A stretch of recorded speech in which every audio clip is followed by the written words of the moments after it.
Very good morning. It is 7 a.m. on Wednesday, March 26, 2025. Welcome to On New Jersey Mornings. I'm Ken Rosato. The phone lines are open at 888-658-0234, 888-658-0234.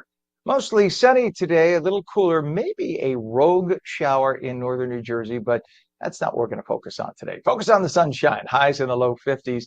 Something really special coming for the weekend. Meteorologist Mike Favetta has the full Garden State forecast. Good morning to you, Mike. Thank you, Ken. Good morning to you. You're going to love that weekend forecast, given how mild it will be. Very pleasant weather on the way. We start off this morning, like you said, with a little bit of a chill as some clouds are around, keeping us cool toward Morristown and Hackensack, temperature of 28 right now over in Sussex. And with that cool weather, even down toward LBI, 44 degrees start, we'll see a slow warm up today. Not all that warm, even like yesterday, only make it to the mid 50s. With the winds right now gusting anywhere from 10 to 16 miles per hour at 7:01, we start off with a little bit of a cool breeze, and it is noticeably cooler than this time yesterday.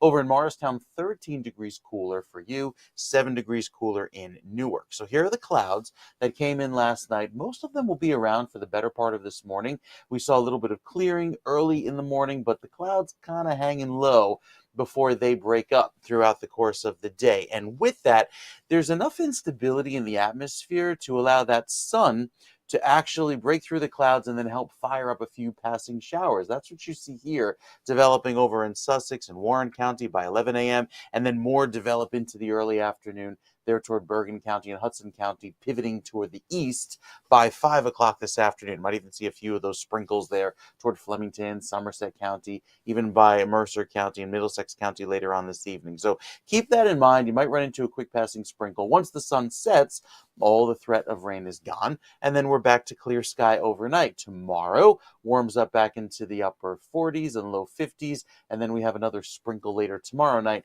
as the systems keep on moving in. Look what happens here Friday evening. All these clouds start to push in, and then we take you to the weekend futurecast, and as those clouds push in with a warm front, that brings in very mild air. So while Saturday looks to be very pleasant to start with a few early morning clouds and temperatures in the 50s, we soar into the 70s by 11 a.m. and we're not done there. That warm southwesterly breeze on the warm front pushing in 80-degree warmth. There's your 84 in Newark, 84 in Hackensack by 3 o'clock Saturday afternoon, mostly sunny skies, and 80 in Morristown. It'll feel like a summer afternoon with all the pleasant weather. Now, with that, there is the potential of a shower later on Saturday evening. It tries to cool us off, but it really just adds to the moisture, so it'll feel kind of humid, dare I say, by the end of Saturday evening, and looks quite nice into Sunday as we'll just have some extra clouds. So temperatures really climbing each and every day. That Saturday high, we'll have to adjust that, 63. Now, we'll be more like 83 around here. We've got more details coming up on what to expect with the 7-day forecast, Ken. That's in just a few minutes. All right, Mike, thank you very much, sir. It's 7:03. We still have a chilly 38 degrees. Mike was saying waking up a little chilly. He is right. It's like 5 degrees colder than it was at this point yesterday. And we check the Garden State traffic right now. Let's take a look at this going into the GWB and that whole area. Ridgefield Park, New Jersey actually has an issue right now. But even at this early hour, look at the traffic. If you look at the left side of your screen, that is the lower level approach to the GWB. On the right side, the upper level. Upper level looks fine. Lower level, very heavy. And the difference is about 15 minutes. So if you come in upper level, you're talking a 25-minute ride into Manhattan. If you look at lower level, it's like 45 minutes, 45 minutes. So take the upper level right now, definitely the way you want to go. We also have a disabled vehicle on the Turnpike I-80, northbound south of I-80 Express and local lanes in Ridgefield Park with the right lane blocked. And that may actually be right in the neighborhood of where we just saw that traffic cam. We have a crash on the New Jersey Turnpike inner roadway southbound north of Interchange 11, the Garden State Parkway in Woodbridge. Right shoulder is blocked. And there's a crash on the New Jersey Turnpike inner roadway northbound south of the Molly Pitcher service area in Cranberry. Left shoulder is blocked there. We also have a crash, wow, a lot on the turnpikes, I-80 and I-95. On I-80, westbound west of exit 42, which is Route 202 in Parsippany Troy Hills, one right lane is closed. Our famous I-80 cam. This camera has gotten so much use, we're going to have to get a new one soon. The I-80 cam. This is at exit 34, east and westbound, a little sunrise there off to the right. You can see, because you're facing east there on the right. That's why you got that sunrise there. But you can see the traffic headed to the west, bumper to bumper there right now, because they're being detoured off to the east as well. It's moving on local roads, but the highway itself, I-80, east and west at exit 34, Route 15 in Wharton closed. Everybody detoured off. The next few days, we should get the westbound lanes open, at least one lane. Eastbound, though, is going to be 6 to 8 more weeks. 7:05 is our time. As part of Jersey Mike's Month of Giving campaign, the money spent at the sub shops today will be donated to Make-A-Wish New Jersey, because today, March 26th, is Jersey Mike's Day of Giving, with 100% of giving, 100% of all their sales, not just their profits, but every penny that they earned at all the Jersey Mikes today in New Jersey and everywhere, going to be given to charity. The donation is in addition to efforts by the restaurant throughout the month to raise money by giving customers the option of rounding up their total when they place an order. So if your order is $4.98, you round it up 2 cents, the 2 cents goes to charity. Nationwide, the Day of Giving is Jersey Mike's busiest day of the year. And they have thousands of shops around the country and in Canada. People in New Jersey think it's just a Jersey chain. It's not. It started in Jersey, but it grew quickly. A couple of weeks ago, we spoke with a New Jersey Mike's franchisee and a representative from Make-A-Wish, New Jersey, about this special day. The fan club of Make-A-Wish, the fan club of Jersey Mike's, who are both so locked together. Wherever there's a Jersey Mike's franchise, we know that there's a Wish family whose wish has been granted or one that's forthcoming, is right there within a mile radius of Jersey Mike's. And so we call them, all of them, to come out throughout the month, but particularly on the 26th, and hit those Jersey Mike's stores like they have before. What does it mean to us, Ken? It puts the gas in our engine. In the 6 prior years that we've been the recipient of these funds. And let me tell you, Ken, I've been in the nonprofit space for over 30 years. I've been privileged here to be at Make-A-Wish and representing the mission for 23 years. There are a number of corporate sponsorships and businesses that assist us, of what we're grateful for. But more times than not, when it's a program like this, it's a percentage of the proceeds raised that day. And we're grateful for that. What makes Jersey Mike's so unique, in addition to the delicious food products, is that they give 100% of the register that day. And the franchisees, these are small business owners, and they turn over their register that day entirely to us. And then can we convert that into wishes? It's our Super Bowl, right? And obviously, every year it turns into our busiest day of the year. You've got our teams that get more fired up year after year after year. And in a funny way, it's Peter's vision of giving and making a difference in someone's life. And our crews now, this is my 15th participating day of giving that I've had a chance to be with the brand and with Peter. And it just re-energizes us. Everybody gets behind it. And to see the communities come out in the waves that they do, I would ask everybody, whether it be Ken's gift cards or it be the catering for the company or whatever, X, Y, or Z, show up that day, because it's our chance to really make as much impact as we can for the kids and families, especially here in Jersey. And that Mike Favetta had better be forecasting a beautiful day. That we want to hear the 20-day forecast. And he called that out 3 weeks ago. And yes, Mike Favetta is calling for sunshine today for the most part in New Jersey and in much of the Eastern Seaboard. That's a good thing. The chain is hoping to beat the 2024 national total of $25 million just for today. And it all goes to local charities, 100% of the register. God bless them.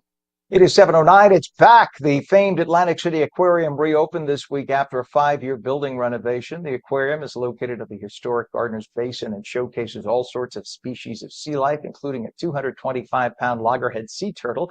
Officials say 6 hands-on touch tanks will open by early summer. It was 3 months ago today that the first sinkhole formed on I-80 in Morris County. Now, state lawmakers have introduced some new bills to help anybody impacted by the lengthy road closures. The legislation would give financial assistance to residents and businesses impacted by the emergency construction and I-80 detours. Let's take a look at the famous I-80. State Assemblywoman Audra Dunn and State Senator Anthony Abuka introduced the bill on Monday. It would create $1 million grant through the Economic Development Authority and would give small businesses and their employees some tax credits. This comes after the interstate closures delayed the start of school for students and impacted many local businesses. 7:10 now. Want to live to at least 70 and feel good in the process? That's the key. It may all be in what you eat. Following a healthy diet, I know we've heard this before, but now we have some real evidence. Following a healthy diet, one that is primarily plant-based with a minimal ultra-processed foods and low to moderate amounts of animal-based foods like fish and dairy, can raise the chances of reaching age 70 without developing a chronic disease like diabetes, heart disease, cancer. The research was published on Monday in the journal Nature Medicine. It analyzed the diets of more than 105,000 people in midlife, finding that by the age of 70, fewer than 10% had achieved what they called healthy aging, meaning their memories were intact, they hadn't developed depression or a major chronic condition, and they could perform basic physical tasks like climbing stairs or carrying groceries. Eating healthy increased participants' likelihood of reaching that milestone. The diet that was on the top of the list, other than being vegetarian, the Mediterranean diet. So check that out. Talk to your doctor, though. 7-Eleven, President Trump yesterday signed a sweeping executive action to overhaul elections in the U.S., including requiring proof of citizenship to register to vote in federal elections and demanding that all ballots be received by Election Day. Can you imagine that? The president demanding proof of what is already required by federal law. Has the liberals clutching their pearls? How dare he? That you be a U.S. citizen to vote for a U.S. federal election. Why not just let people from Zimbabwe and Lithuania vote in U.S. elections? Sounds pretty basic, right? But liberals are screaming about it, condescendingly saying that minorities now won't be able to produce the necessary identification to be able to vote. Funny, minorities need the very same ID to register their kids in school or to buy a cell phone. Yeah, you need an ID to buy a cell phone because it's credit. Every time you make a phone call, it's actually credit that you will pay that cell bill. That's why you need to produce a driver's license or some form of legal identification to get your cell phone. And minorities seem to have cell phones. Open a bank account? Yep, got to have ID for that. Get a credit card? Yep. Get into any government building? Got to have ID. But somehow liberals think that minorities will not be able to come up with that same ID we left at home in order to vote.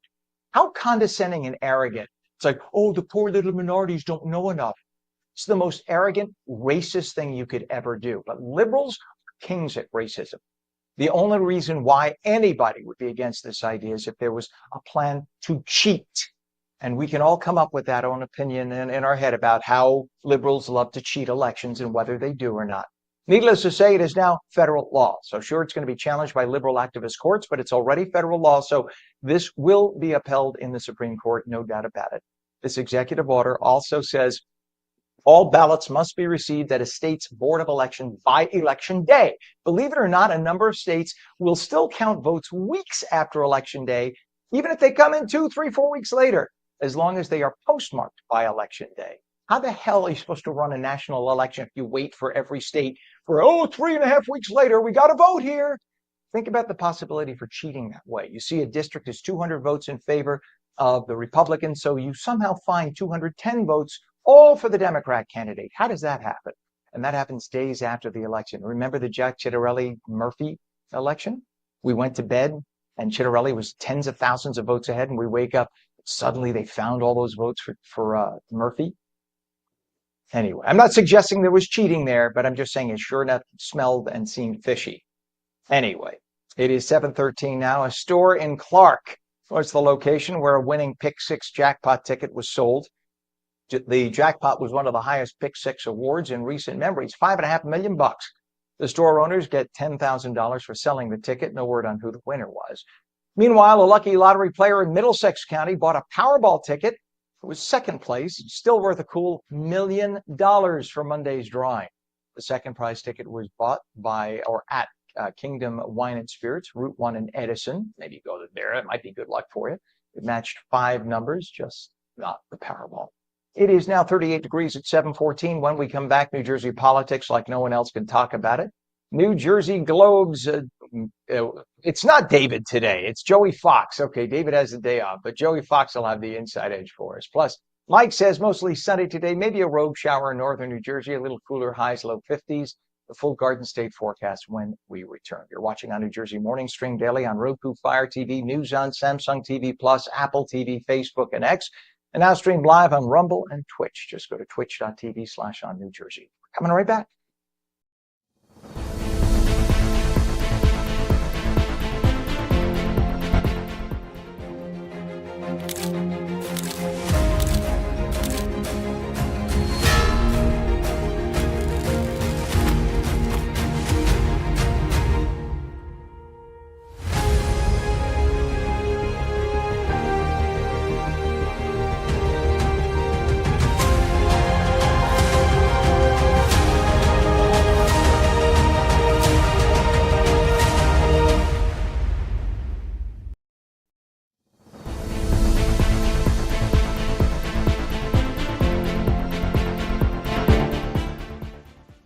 And welcome back to On New Jersey Mornings for your Wednesday at 7:15. The latest politics from Trenton with the inside edge in just a few. But first, mostly sunny today. Maybe a rogue shower, a little cooler. Highs in the low 50s. Meteorologist Mike Favetta has your full Garden State forecast with, did you say 80, or was I not having my Yeah. coffee yet this weekend? It's true. I even did a double take at the forecast. I went, whoa, whoa, whoa. 80 on Saturday. A really warm start to the weekend. But we'll take it. Little taste of late spring even as we start off a little chilly this morning. And even like yesterday, highs won't be as impressive even over toward Matawan and Freehold. We'll see temperatures hold in the low 50s most of today. Back over toward Long Branch and Point Pleasant, Toms River, low 50s for you. A mix of clouds and sun, and a sun shower likely, especially with the amount of instability in the air, keeping the tree pollen on the higher side, weeds, grasses, and molds on lower. But with all of those gusty breezes right now, anywhere from 4 to 13 miles per hour, keeping a little bit of a breeze returning this afternoon up to 28 miles per hour by 3 o'clock later today. Over on LBI, 21 mile per hour winds toward Mount Holly and up towards 25 miles per hour there in Flemington. With a northwesterly breeze developing throughout the overnight, it turns cooler for tomorrow. Not as gusty. Maybe we'll be in the upper teens with those wind gusts, but still noticeably dry. And the humidity is so low. It's one of those mornings where you can go outside, maybe you have the wet hair, or like yesterday, I washed my hands were still wet and went outside. It felt like ice. That's how cold it becomes because that dew point or the measure of moisture in the air is so low. Things just evaporate right away. Well, with the dry weather that's around going into the next few days, there's also plenty of sunshine. We're actually back up to a moderate level of UV today. That's just one tick away from high, so we're getting there, getting close to enjoying that summer feeling. Now, with all of the clouds that are around early this morning, we'll see a clearing throughout the day, but notice how this is all pivoting around this upper level low in the northwest, up to the north and west of us in the northeast. There is a little bit of that rain that you see developing here on the radar picture, and those are the showers that could spring through later today, specifically for the northeastern section of the state. There they are, right around 2 o'clock. Embedded, quick passing sprinkles and downpours. You might run into a 5-10 minute sun shower, and then it moves on by. That's what happens this time of year with this type of weather scenario.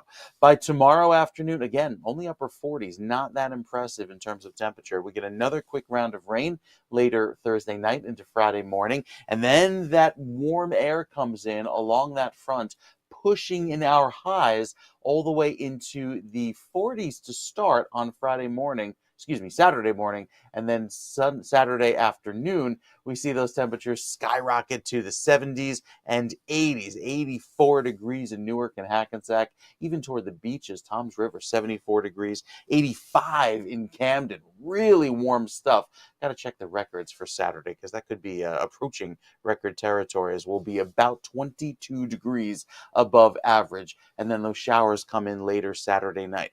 That's the forecast, I think, for the end of the weekend. Some more showers on tap. Some of those showers could linger into Monday, and then we look forward to Tuesday and Wednesday with some cooler weather clearing, however, with that drier weather returning, and maybe another shot of some rain by next Thursday. So the long-range futurecast has some decent amounts of rain on there, but there's a warm one on the way this weekend. 81 is a statewide average for Saturday, cooling back down into the upper 60s by Sunday. A very summery feel, Ken, as we kick off spring on a pretty warm note. I'm going to look up those records and see what we can find for Saturday.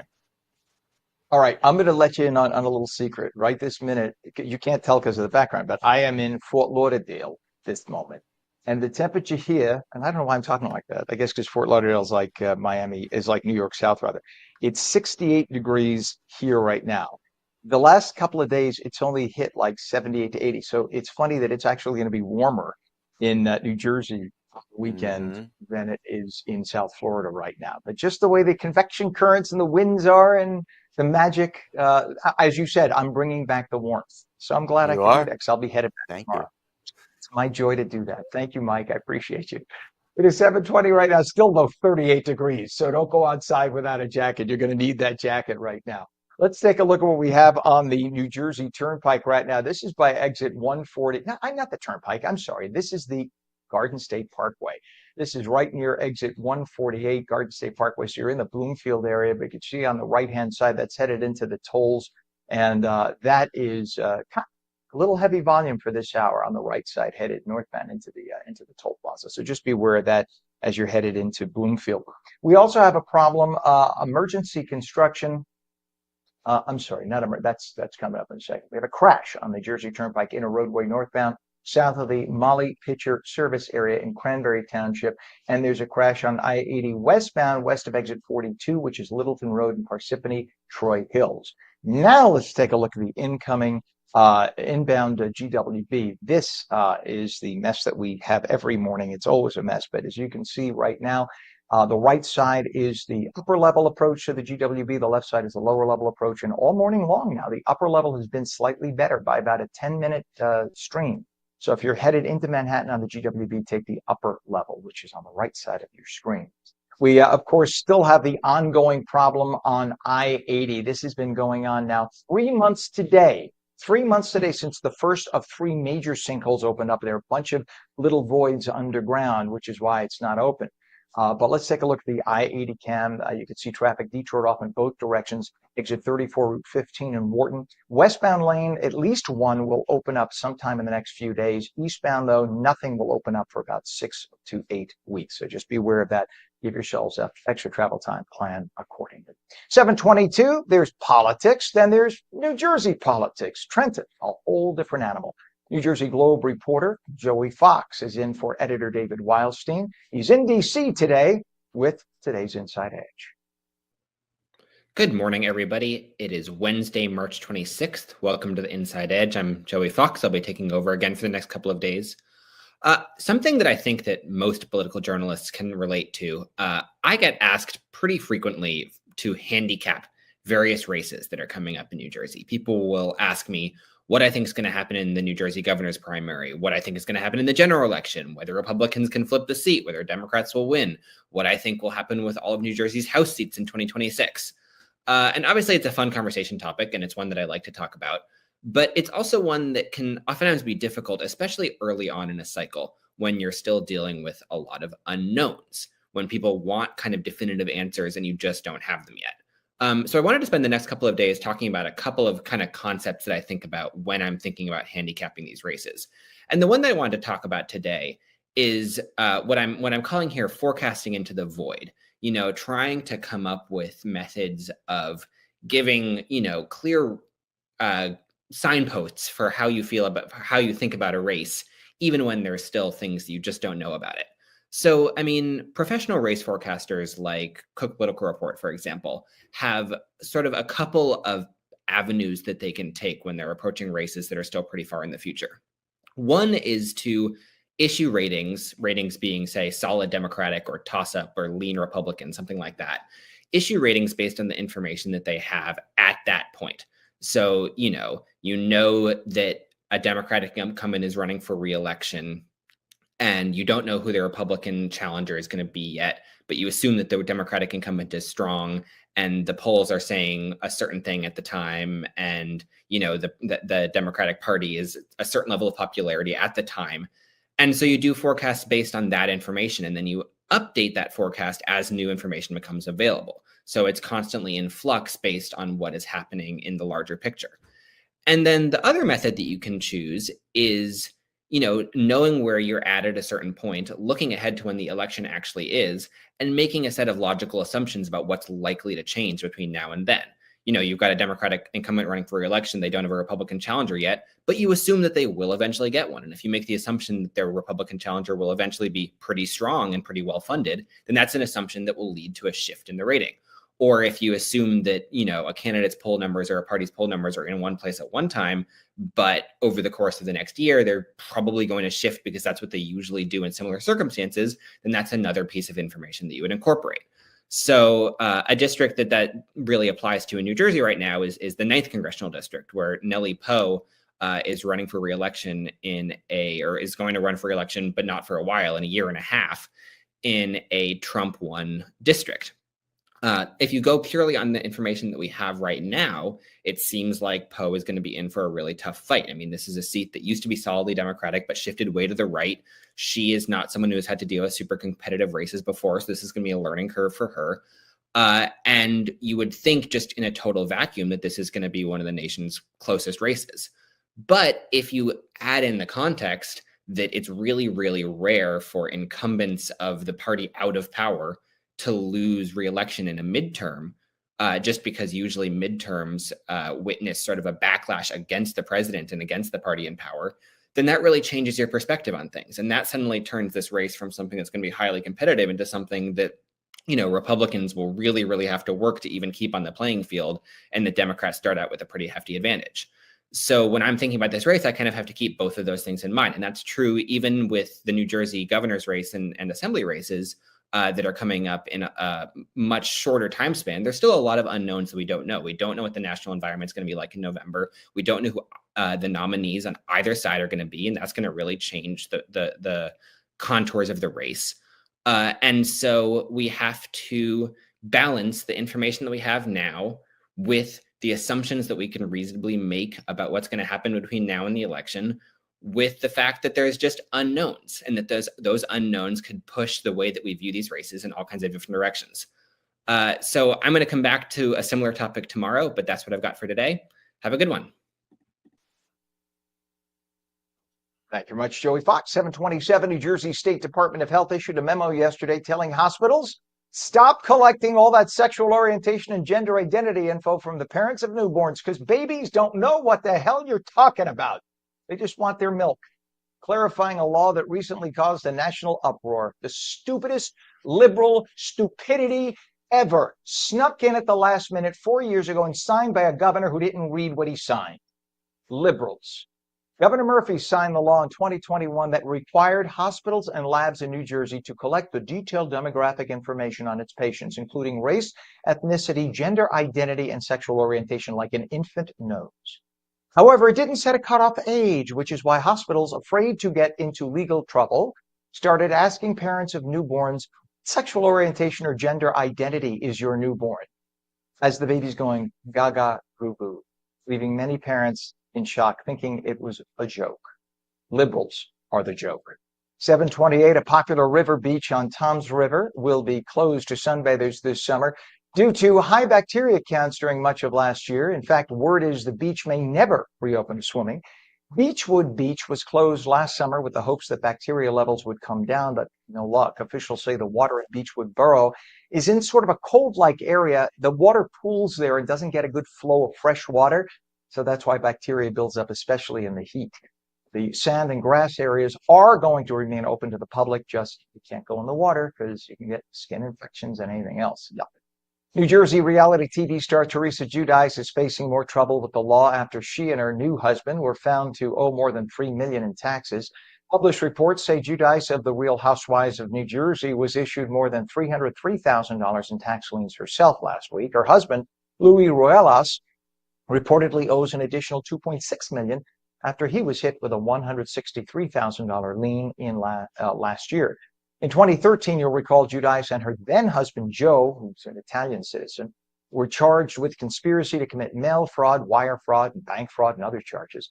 Teresa Giudice was sentenced to 15 months in jail as part of a plea deal and was released in 2015 after serving 11 months. Her then husband was kicked out of the country because it was found that he was here illegally all those years.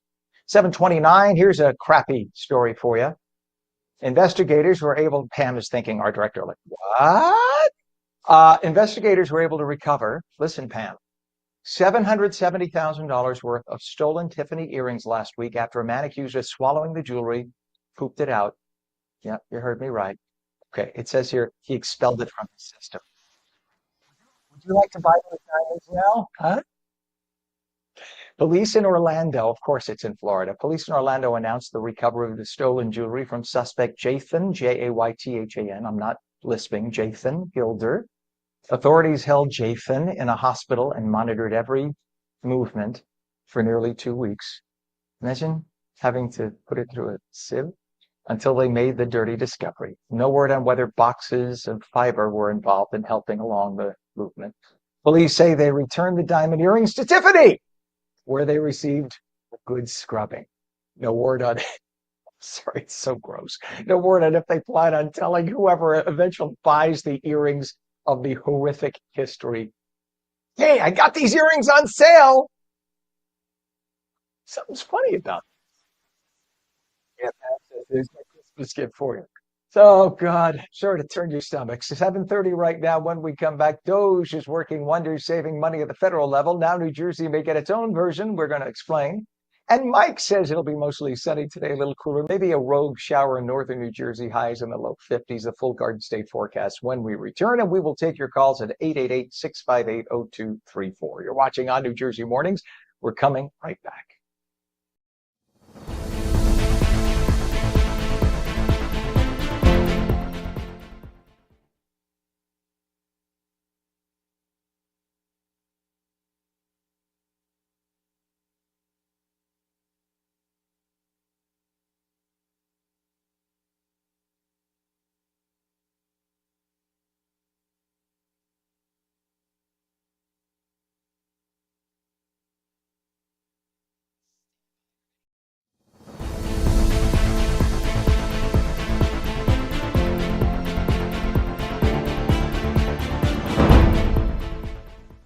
Very good morning. It is 7:31, Wednesday, March 24th, 26th. Excuse me, I got my date wrong.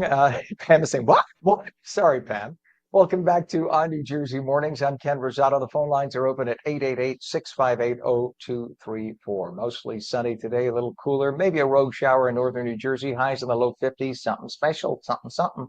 Coming up this weekend, meteorologist Mike Favetta with the full Garden State forecast. Mike, I think my brain is still a little corroded with the story I had to read a minute ago. Oh yeah, that was pleasant. Just you're sipping your coffee, thinking about that. Come on, you're a daddy of a baby. You change enough diapers not to be turned We're on by that. ankle deep in it every day. Yeah, even in the parking lots, even in the car seat. And then you surprised. It's just, you've seen, I think it was a movie where somebody asks on your finger, is that chocolate or is that poop? And then, because you never know. You never know. Just it's just everywhere. Yeah, but do you ever go like this and check it? I'm sorry. No, I crossed the line. Oh, We don't want to. Yeah. Just a lot of toilet humor on a Wednesday morning. Good morning, everybody. We've got pretty decent weather on the way after a little bit of a gray start. Some clouds around this morning, a cooler breeze, but the sun returns, and it actually helps fire off a few showers this afternoon in northern New Jersey. We'll call them sun showers because they last 5 or 10 minutes, and then the sun returns right after that. It stays chilly again tomorrow. Temperatures climb into the 50s with very warm weather on Saturday. That warm front really pulling through for us, sending our highs into the 80s in most of New Jersey, and then some rain returns by late Sunday into early Monday. With the weather today starting off nice and cool down at the shore points, we look over towards Salem and Millville with temperatures here in the mid 50s today. This is really the warmest we'll get across all of New Jersey, even Avalon and Cape May climbing to 53, a mix of clouds and sun, less of a rain chance for you, but with the high today getting up to 60 degrees. Need that extra coffee this morning. 54 is our average. No rainfall measured yesterday, and we stay dry throughout this afternoon. Notice all the clouds that are around throughout the morning. These will eventually depart, and when we get more sun in breaks of the clouds, that'll help fire off a few more showers. Some of that rain even developing over eastern Pennsylvania, working its way across into New Jersey later on. So there's that small rain chance by the time this afternoon rolls around. Friday starts off dry, maybe a sprinkle. Saturday is really after 4 or 5 o'clock. That's when the rain comes in, and then higher chances for Sunday and Monday. So each and every day get a little bit of more of a chance of rain, with ultimately Monday looking like our wet day. Air quality looking good. As long as we're under the 50, we stay great, and we will throughout this afternoon, with the air quality numbers staying nice and low.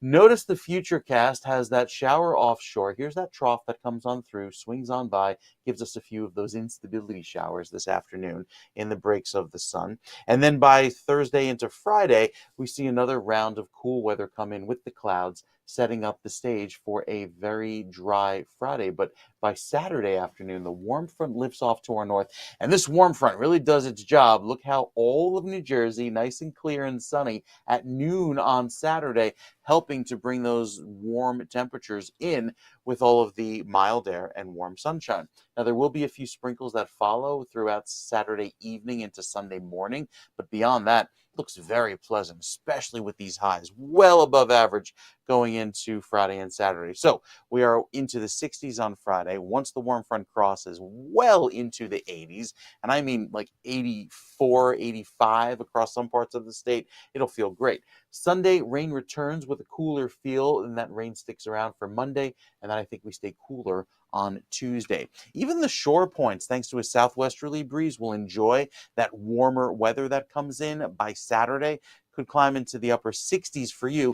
There's enough of a southwesterly breeze to prevent a sea breeze to develop along the beaches, so that'll feel nice. And then by Monday and Tuesday, there's our rain chances that come in as soon as Sunday. So a very warm feel, could be record setting here across New Jersey. Some pretty impressive warmth setting up for the last weekend in March. What a way to wrap up the month. Unbelievable. But March is always called Crazy March for a reason, Mike, right? And this is why it's crazy to go from bitter cold to 80s all in the same few weeks. That always seems to happen every year, and that's why you get the big storms. All right, Mike, thank you very much. It is now a chilly 38 degrees, nowhere near 80s at 7:36. And a check of the Garden State traffic right now. Let's take a look at the Eastern Spur, New Jersey Turnpike. This is the mixing bowl, the Southern Mixing Bowl, so called because that's where all the big highways mix near Newark Airport. You have I-78, you have the Turnpike. They're all mixed together, the Garden State Parkway. Look at that mess of traffic right now. It is moving, but it is very heavy. So if you're headed to the airport, just give yourselves that extra travel time accordingly. We have a crash on the GSP southbound, south of exit 135 Central Avenue, Clark Township. The left lane is closed there. Crash and a utility pole down Route 130 northbound south of Union Avenue in Pennsauken Township. We have two right lanes closed with a 10-minute delay. And we have emergency, or rather a crash rather, on the inner roadway southbound north of interchange 11 on the Garden State Parkway in Woodbridge Township.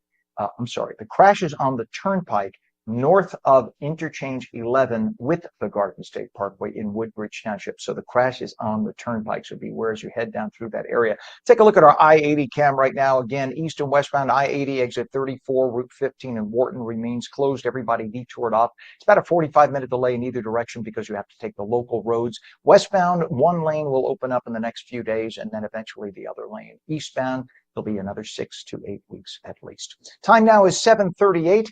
Budget hearings are underway in Trenton today as lawmakers grapple with New Jersey's spending priorities for the coming year, with taxpayers demanding accountability and relief from high costs. One assemblyman is pushing for a new approach to tackle government waste here in the Garden State. Assemblyman Jerry Scharfenberger joins us now to discuss the budget process and his support for a New Jersey version of DOGE. Assemblyman, we're in the thick of budget hearings here in Trenton. Can you give us a sense of what is at stake this year and what you're hearing from taxpayers about their priorities? Good morning. Good morning, Ken. And I guess you could say I'm going to expel some information about the budget and the spending in New Jersey.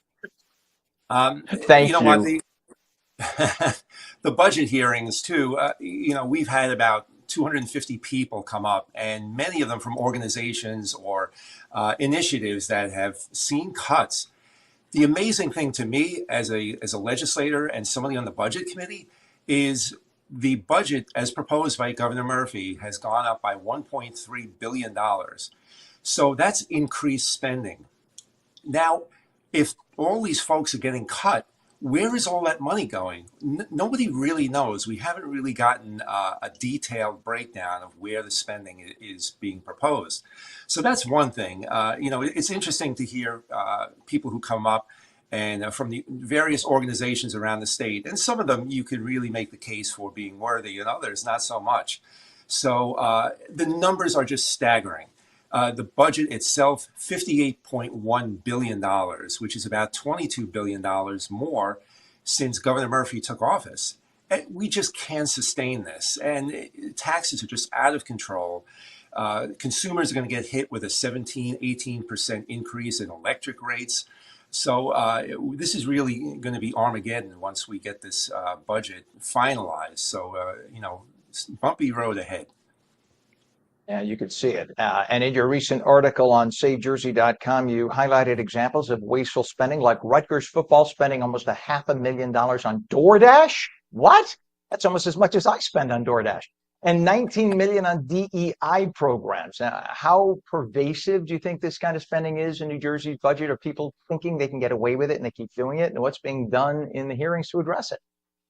Well, the interesting thing is we've had 2 public hearings. The next round of hearings will be the various agencies. So you're going to get Department of Higher Education come in, Department of Environmental Protection, all these various agencies. So that's our chance to get to grill them. And certainly, the first question I'm going to ask when higher ed comes in, and hopefully the Rutgers president. Now, this is just one example from one sports team in Rutgers. Imagine how much else must be out there. And these are the kind of things that compiled on top of each other, really add up to some serious money. There was an old joke by a congressman, I think it was, years ago said $1 billion here, $1 billion there. Pretty soon you're talking about real money. Well, $500,000 here, $500,000 there, and all of a sudden you have serious money that's costing the taxpayers enormous amounts of tax dollars that don't have to be spent. If you want to pay for DoorDash for one of the sports teams, form a private foundation and get donations, and that's the way you pay for this, not out of taxpayer dollars. It's ridiculous already, and it's unsustainable. Yeah, it's clearly. And you are co-sponsoring legislation with Assemblywoman Vicki Flynn, we've had on this program, and others, to create a New Jersey Department of Government Efficiency, or DOGE, modeled after the federal DOGE. Right. And for our viewers who might not be familiar, what would the New Jersey version do, and why do you think it's needed right now? Well, I want to give a shout out to my colleague and friend, Alex Sawicki. He's the prime sponsor on the bill. Vicki and I are co-sponsors. But it would act pretty much the same way the federal does, where we're going to look for examples of waste and redundancy and all of those sort of things. And in a $58.1 billion budget, there's plenty of it there. And if you can trim that budget by a few percentage points at least, it would be a game changer for New Jersey taxpayers. So what it would do, it would examine all of the expenditures. I should point out the Rutgers example, the Rutgers football team example, was not a line item in the budget, but it was receipts that were paid for out of other areas. And these are the kind of expenditures that we really have to get on top of and identify. So, that's pretty much the way it would work. We would examine all the departments and all of the programs and see where the inefficiencies are, where the fraud is. And inevitably, with these big budgets, fraud is always a percentage. It's just a matter of how high a percentage it is in each one of the programs. Let's hope you can get this through, though, with the Democrats so powerfully in control of both houses, because the people of New Jersey keep voting D without looking into the individuals in the Assembly or the Senate. They just keep voting D over and over again with the gerrymandered districts that the Dems have created in our state. Look, the federal DOGE led by Elon Musk has already claimed billions in savings by cutting what you call frivolous expenditures, properly so, things like $50 million for condoms in Gaza. And everybody who says, oh, we fact checked, that's not true. Actually, it is true. Or $2 million for pottery classes in Morocco. How do you see a state version replicating that success here in New Jersey? Will somebody have the authority to go into the budgets of different agencies to look at the budgets and see if there's wasteful spending? Well, that's the way the legislation is written, where it would allow us to create that sort of analysis tool. But I should point out that November is an election where the whole assembly is up, And voters have a chance to make a radical change in this state and give folks who have these great ideas and these things that would be, significant in terms of fiscal responsibility and change, and hopefully attacking this tax structure that we have, and by identifying the waste. There are legitimate expenditures, no question about it. We have roads to fix. We have, certainly environmental initiatives that need to be in place. What we don't need is the waste and the redundancy and some of the ridiculous things. And when we finally get a copy of the budget and go line by line, you cannot believe some of the expenditures. I'll give you an example. There's $1 million in here to hire more attorneys to attack the Trump administration and their initiatives. So do we really need to spend $1 million on a wild goose chase, chasing the anti-Trump dream of the governor? I don't think so. So those are the type of things that we're going to go after. And, I think we're going to be blown away at the extent and the depth of the waste and the fraud that we would find in New Jersey here. But first, we need the numbers. And I think we can do great things in a very short period of time. This is not rocket science. You do it in your own home, where you cut out the wasteful spending in your own home. We can do it here in New Jersey and be very effective. Yeah, and I just hope, listen, I'm not saying don't vote Democrat. Vote Democrat all you want. Take a look at the candidates for Assembly and Senate. Some Democrats will be wonderful. I'm sure you have a lot of friends across the aisle who probably are very like-minded with you. But just look into the individuals and look at their voting records before you automatically cast the vote in New Jersey. Assemblyman Jerry Scharfenberger, we are out of time, but I thank you so much for joining us this morning. Good luck with all the voting today. Thank you, Ken. Really appreciate it. You bet. Thank you. It is 38 degrees now at 7:46. Kane University's women's swim team makes history. Details in a moment. It's going to be mostly sunny today, a little cooler, maybe a road shower in northern New Jersey, highs in the low 50s. The full Garden State forecast when we return. You're watching On New Jersey Morning, stream daily on Roku, Fire TV, News On, Samsung TV Plus, Apple TV, Facebook, and X, and now stream live on Rumble and Twitch. Just go to twitch.tv/On New Jersey. We're coming right back.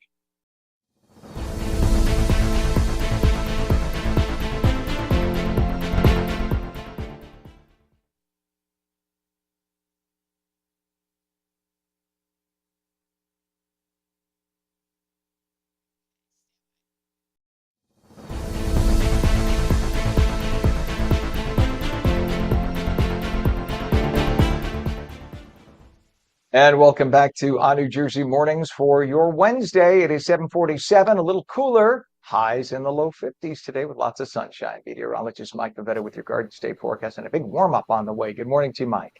That's right. Plenty of mild weather on the way for the weekend. As far as current temperatures, though, it's chilly as we hold in the upper 30s and low 40s and only climb into the upper 40s today. There are your quick passing sun showers over in Sussex and Newton, as most of the northern section of the state will run into a rogue sprinkle throughout the end of the day, specifically in the northwestern corner and maybe over toward Hackensack and Jersey City as well.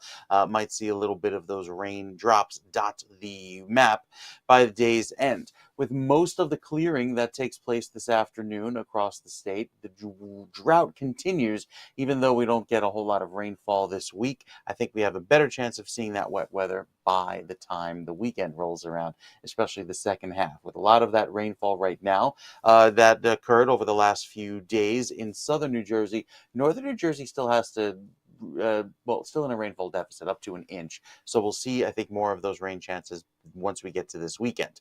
As far as the rest of the month of April, looking a bit warm, especially down in the southeast. And of course, here in New Jersey, we have some better than average chances of seeing not only some above average warmth, but also some above average precipitation by the end of the week. With our forecast pointing toward a cooler finish, temperatures hold in the 30s to start, 50s to finish, and then Friday gets up to 62. Look at that high for Saturday, 81 degrees, warming up into Sunday and Monday time frame with temperatures that'll feel very pleasant by the end of the weekend. Still, even though it'll be raining by then, but still the Saturday forecast for the shore looks pleasant, 69 as the high, cooling off to 60 on Sunday with those showers that return by the end of the weekend. So a really nice warm start to the weekend, Ken, but a little bit of a wet finish. We'll take it, though. All right, that's amazing. Thank you very much, Mike. It is 38 degrees now. It's 7:49. A check of the Garden State traffic.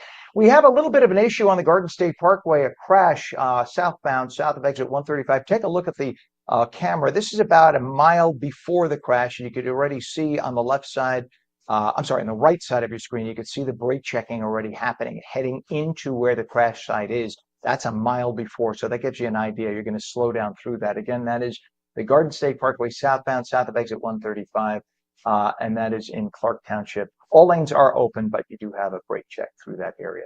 We have a crash now, Marlin Street, and that is southbound by Distribution Street in Newark. The right lane is closed through there.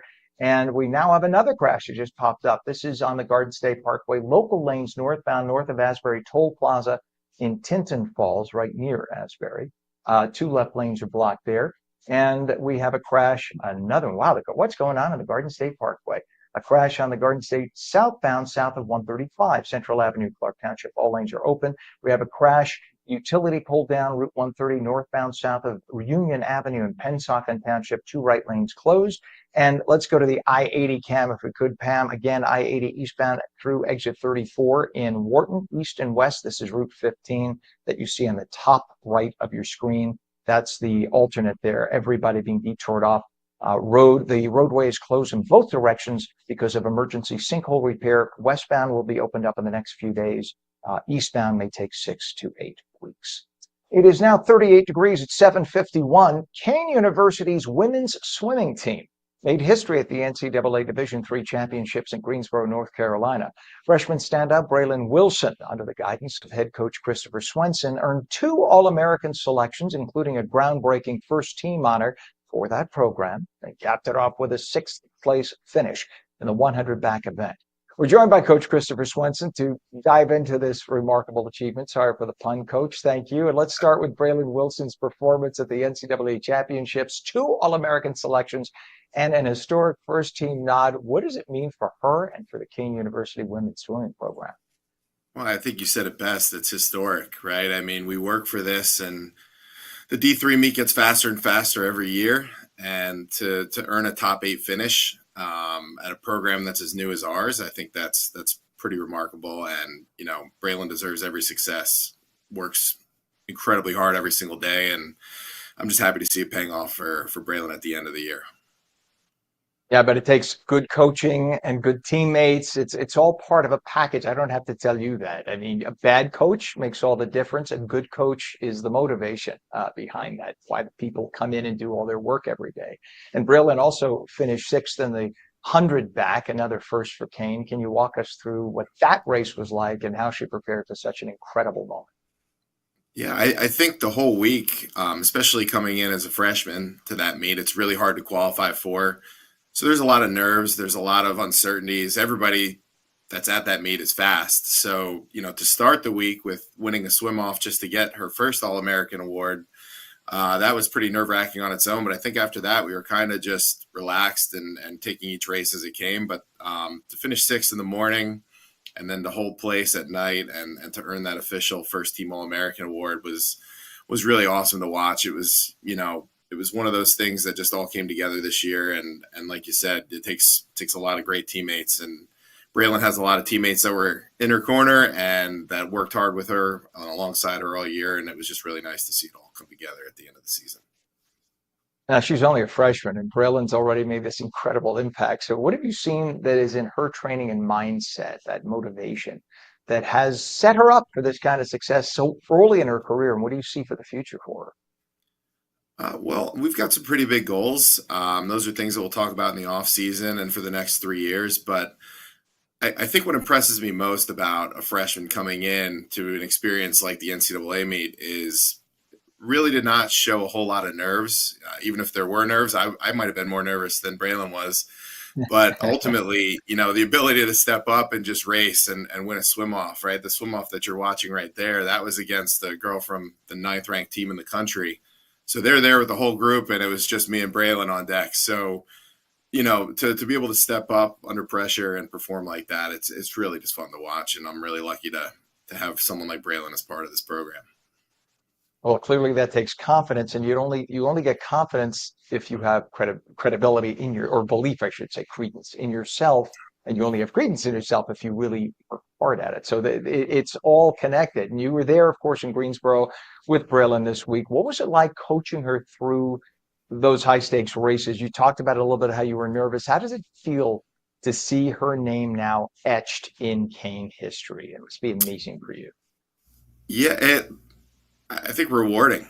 We start early September. I think swimming is the longest season of all the college seasons. So to start in September and go through 4 mornings a week and to get up before the sunrise, that many times, you want to see that payoff at the end of the year. And the thing I'll say about Braylon is probably one of the most unassuming and just works quietly and just shows up and just performs whenever you need her to. And like I said, it's been really fun to coach someone like that, and to know that we have Braylon here for 3 more years and to continue to grow on that is great. Obviously, finishing 6th as a freshman is really a great achievement, but I think we've got some much bigger goals over the next couple of years that we're going to work towards and continue to help Kane Swimming climb towards the top of the national rankings. So that's always going to be the goal. Amazing. How many women freshman swimmers do you have on the team right now? We had 2 this year, Braylon and her roommate Vic, and the 2 of them really came in and scored a ton of points for us. And again, just really laying a great groundwork. We have a great roster. Almost everybody's coming back next year, and we're continuing to build, through freshmen and the transfer portal. But future of our program is very bright, and we're very excited about it. I'm sure some of the older swimmers must have thought, oh, who's this freshman coming in initially? I'm not suggesting anything, but in the back of the mind, it's what athletes do. They always sum up the people on their team because your first competitors are your teammates, and then you assimilate your team, and then you go after everybody else. So what would you think? Everybody was pretty darn shocked and impressed when they saw what this woman could do. I think the thing about Braylon is, came in really fast, was a YMCA All-American last year. So when she committed to swim at Kane, she had a 5th place finish at the YMCA national meet. So, the pressure kind of shifts to us as coaches going, all right, let's not screw this up and continue to make Braylon faster. But I think what was really astounding to me was in our first meet of the year versus Ramapo, when Braylon broke the 50 and 100 backstroke school records, there was no sense of jealousy. It was, wow, did you see how fast Braylon just went? And that was basically our team all year. We had great captains, we had great leadership, and it was the support of one another, I think, that made this season so special. And I think that's going to continue to carry forward and continue to help us, reach our goals as a program too, not just the individual goals that all the athletes have, but really just lucky with a roster from top to bottom of just great supporters, great, really hard workers. And I think collectively that's what helped Braylon finish as strong as she did at the NCAA meet. So what's next now for Braylon and the Kane women's swimming program?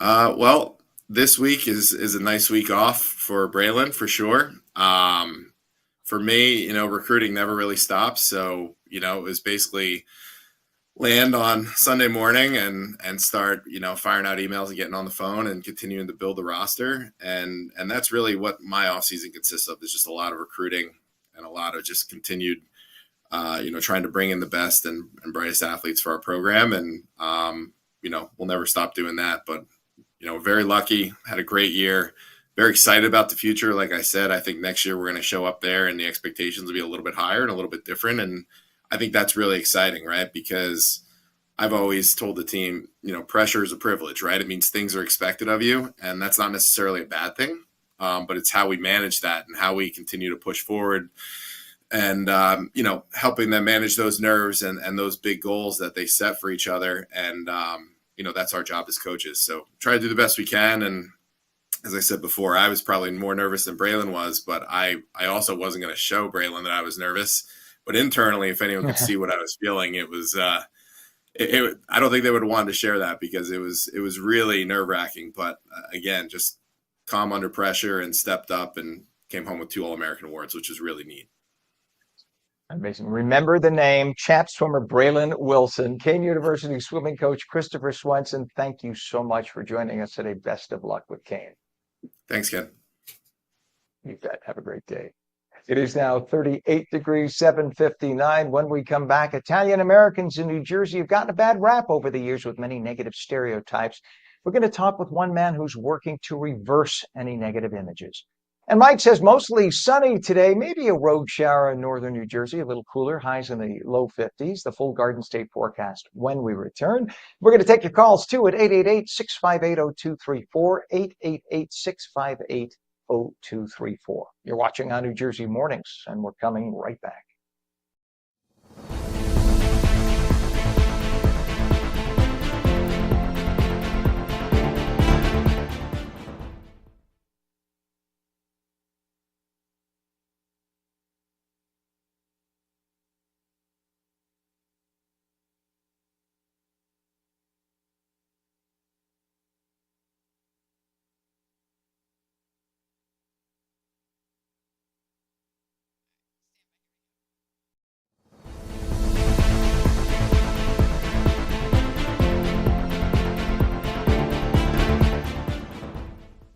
Good morning. It is 8 a.m. Wednesday, March 26th, 2025. Welcome back to On New Jersey Mornings. I'm Ken Rosato. Phone lines are open at 888-658-0234, 888-658-0234.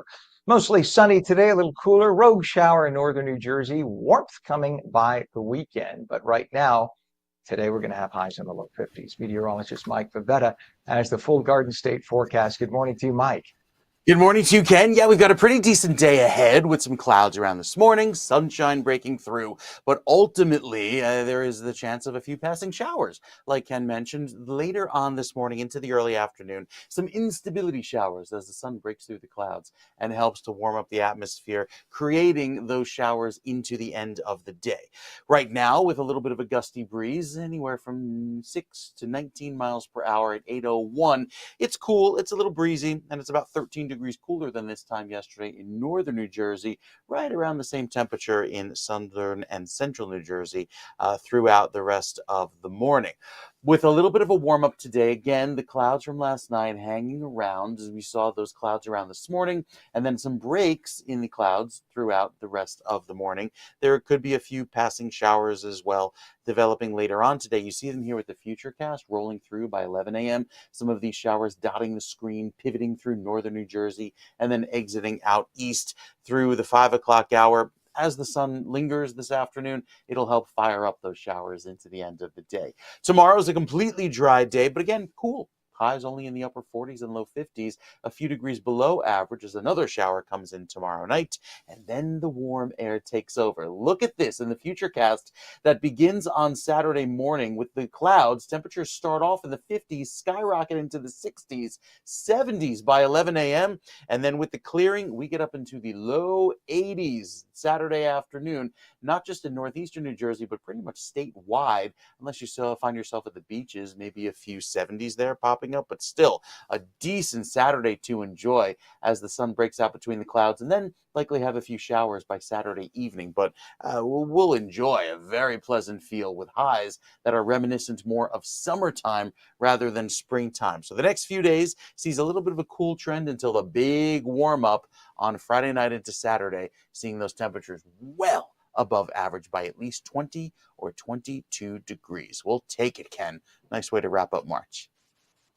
Absolutely, sir. Thank you very much. Our temperature 38 degrees right now, though a little chilly. We can just think about those 80s. 8:03 is our time. We do have a check of the Garden State traffic. Let's take a look at the approach to the GWB because there is a crash now in the GWB. This is on the lower level eastbound New Jersey side in Fort Lee. 2 left lanes are blocked. So take a look at what you got on the approach. You have on the left side of your screen is the lower level. The right side is the upper level. The lower level has been a heavy approach all morning long. Upper level, definitely your better choice as you head into Manhattan from the Jersey Turnpike, I-80-95 mix there into the GWB. We have a crash and utility pole down on Route 130. This is northbound south of Union Avenue in Pennsauken Township, the right lane is closed, and a crash on the Garden State Parkway local lanes at exit 117, Route 36 in Aberdeen. All lanes are open, but we have delays through there. Crash on the Garden State Parkway, local lanes northbound north of Asbury Toll Plaza in Tinton Falls. 2 left lanes are blocked through there. And a crash on Route 22 eastbound west of North Bridge Street in Bridgewater Township with the right lane closed. Now we have a crash reported Marlin Street northbound by Distribution Street in Newark. 1 right lane is closed. And again, back to the Garden State Parkway crash on the GSP southbound south of 135, exit 135, Central Avenue in Clark. All lanes are open, but we have brake checking through there. We have the I-80 cam again. This is I-80 east and westbound through exit 34, Route 15 in the town of Wharton. You can see everybody being detoured off in both directions onto Route 15. The westbound lane should open up in the next few days. The eastbound lanes not for another 6 to 8 weeks as everybody's detoured off for emergency sinkhole repair.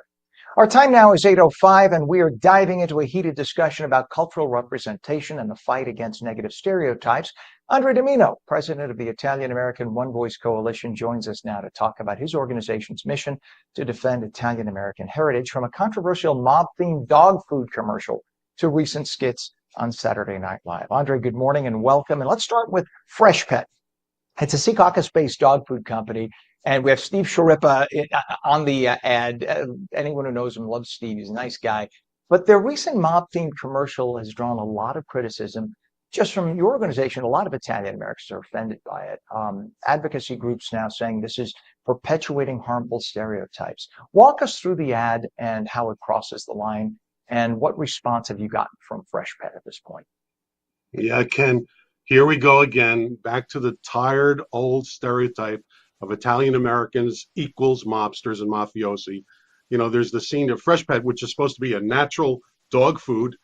I just don't get it why they have to connect it with a mob scene of these mobsters around a table. Somebody comes in, sees the Freshpet in the refrigerator, questions it, and then they show him being, you know, in essence, murdered in the back of a car in a trunk. And then afterwards, Steve Sciarippa's petting his dog. It's just, what is that supposed to mean for supposed to be a fresh dog food? It's just incredible. But again, they just go to the lowest common denominator, and Italian Americans again are subjected to this harmful stereotype. I mean, if you pull back a little bit, and I get it, I'm on your side. I'm an Italian American, and I hate the references constantly as well. I've gotten it my whole life. People approaching me say, "Hey, how you doing?" I'm like, "Yeah, I don't speak like that. Neither does my family. Neither do my friends." So you could knock off that accent. But then you get the other side saying, "Hey, lighten up. You know, it's Steve Sciarippa. He was in, you know, Sopranos, and this is sort of a throwback to that. It's supposed to be funny." But what's not funny is, as you said, it perpetuates the stereotype. Yeah, and it's so pervasive. You know, we hear that all the time, lighten up in our organization. We just can't lighten up. Why is it that only Italian Americans have this non-political correctness? You know, you don't see it with other ethnicities. It's just constantly out there with negative stereotype. And believe me, you may not see it, but, you know, for example, if somebody goes to rent an apartment or somebody goes to get a job, what's in the back of that person's mind interviewing them? Are they thinking about this mob stereotype? So, you know, we don't know what damage this is, what's done with this, and it's just not acceptable. And clearly so. I mean, I just saw a meme online. I'm not even going to get into the details because I don't want to dignify it, but it's regarding a town council and a mayor in a specific town in New Jersey. It's in Monmouth County. That's as far as I'll go. And the suggestion was that the mayor is a former mob hitman turned informant, and he's trying to kind of muscle control of the town. And I saw this meme, and it went on into detail. I thought to myself, number one, you better be very careful doing this meme because you can get in some legal trouble because you're making a lot of allegations. But number two, if what they're saying is true, this person did the right thing. If they were a mob hitman, they turned the other side and they came and did the right thing and informed and got people in trouble and left that life of crime. But yet the person in the meme had to point out the negativity, and it was so infuriating. It's like, okay, how about the fact that this person turned the other leaf, if you will, and changed their life? But no, that wasn't the focus of the meme. It always had to be the poke fun, wink, wink.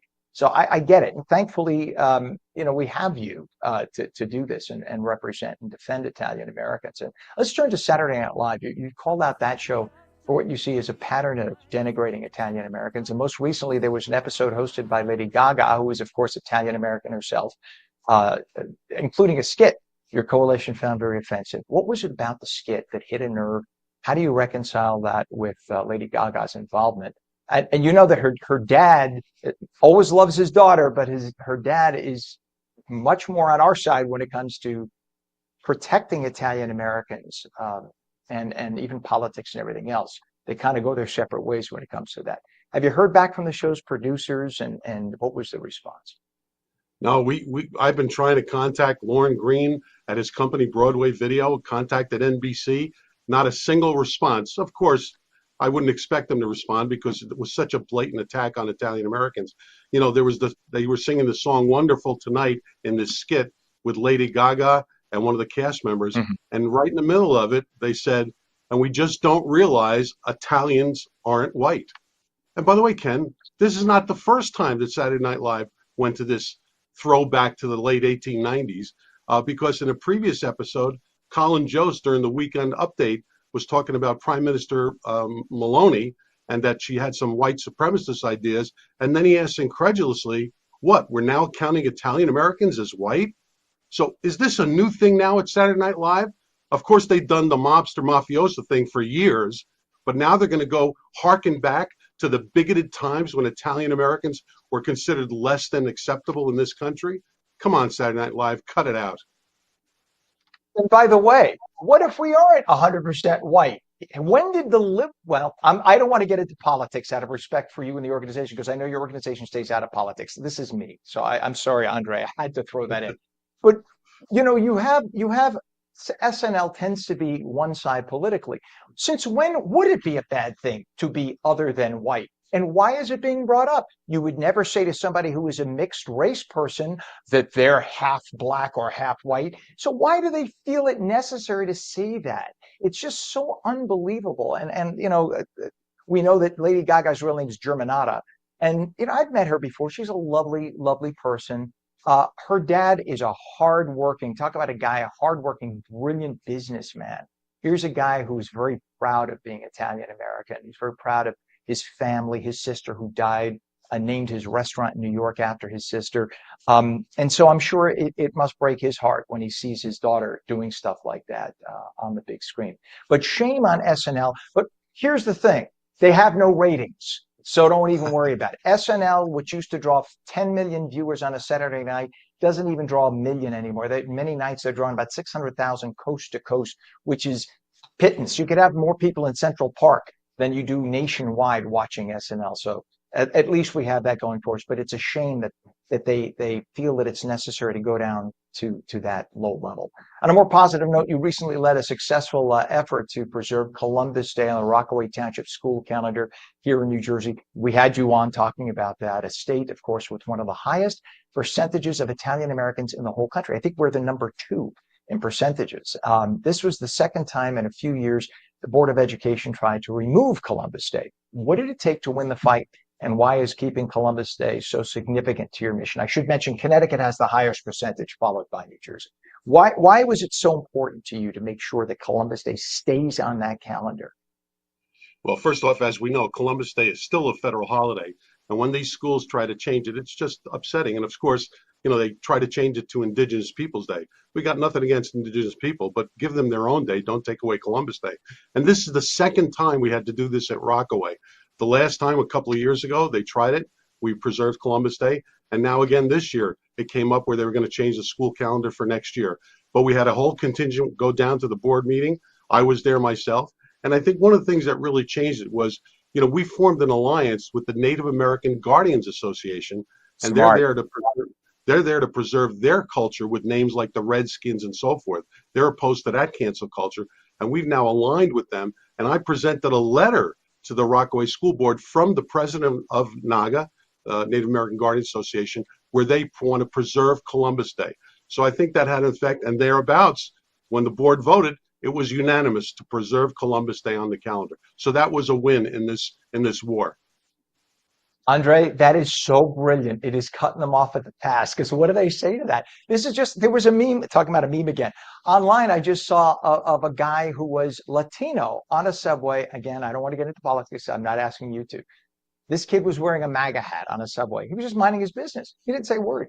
And a white woman started screaming at the Latino young man that he was racist. And he's like, no, I'm not racist. It turns out the guy was of mixed race. He's like, well, don't, this is a white woman calling a mixed race guy racist. This is the same case. You know, here you have Native Americans siding with Italian Americans, telling probably a mostly white board, no, we're not against this, so drop it. Stop the silliness.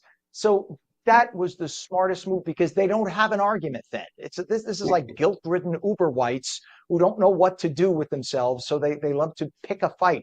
And by the way, yes, you're right. The Native Americans deserve 50 days, 100 days a year to be honored. God bless them. We love them. This is not about being anti-Native American. There are currently 3 days given to Native Americans on the calendar. Actually, 7 if you count some states. But 3 national days. There's only 1 for Italian Americans. And we're like 13%, 12% of the population in terms of who has even some mixed blood. Unbelievable. But God bless you, Andre Domino, president of the Italian American One Voice Coalition. We love when you come on. Thank you so much for joining us today and for all you're doing, all your efforts. We appreciate you. Thanks a lot, Ken. I appreciate it. Always good to have you on. It is now 38 degrees at 8:15. When we come back, mostly sunny, a little cooler, highs low 50s, full Garden State forecast in a moment. If you're watching on New Jersey Mornings, we're coming right back.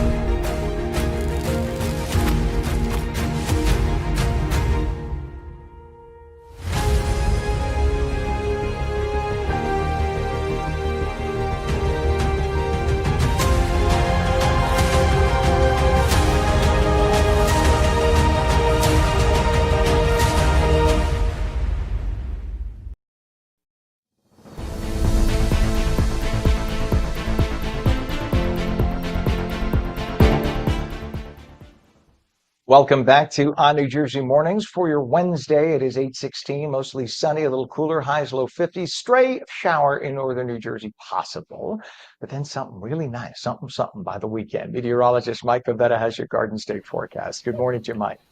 Good morning to you, Ken. Yeah, the new weather data, updates twice a day to all the weather models globally. It coincides with those balloon launches that happen across the globe. Well, if you wake up this morning and you check your favorite weather app, you went, whoa, what happened for Saturday? There's a big change in the forecast, and I think you'll like it, specifically regarding the heat that arrives here in New Jersey. Not so much heat today. It's a little cool across the Garden State from Princeton toward Trenton. Temperatures today only climb into the upper 40s and low 50s, even toward the shore points, like in Point Pleasant and Long Branch. Have to wait until the weekend to see that big spike in temperature, and the pollen is going to follow suit, probably getting to the high level by that point.